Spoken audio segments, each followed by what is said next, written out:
ស៊ីធោកនដាលវាសនាកសិករស្រែស្រូវកំពុងតែល្អទឹកជន់ចូលមកលិចគ្របផ្ទៃវាលើ314ស៊ូទ្រាំត្រុតត្រោមបំរើប្រជាចំនេះមាននីជិះជាន់គ្រប់គ្រាមិនធ្វេមន្ទីរពេទ្យផ្សារសាលាអប់រំអារាមសាសនាព្រះសង្ឃបដិបត្តិចិត្តចងត្រង់ត្រាប់វិន័យ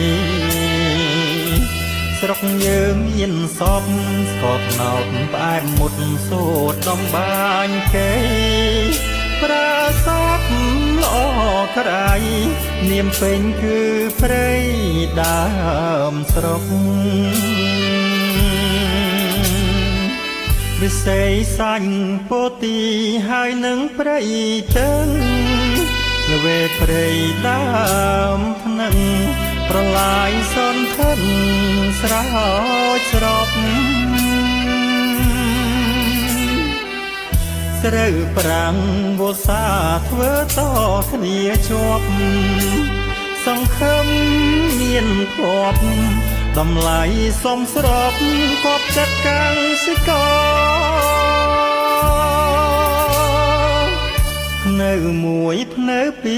រំលេចជ្រៃខ្មុំឃុំព្រែកចង្ក្រានផោផងមានផ្សារក្បែរផងនាខាងអត់ដហេតុថាខ្វាត់ខ្វែងលែងចំបែងចិត្តត្បិតស្រុកយើងល្អប្រជាសាទរអំណរទៅមុខសុខសាន្ត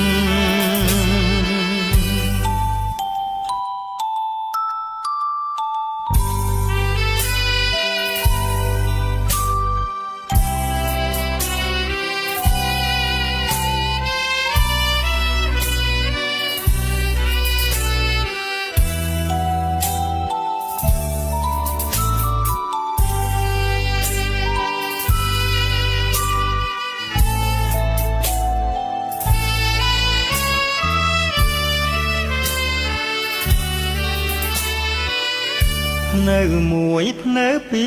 រំលេចជ្រៃខ្មុំ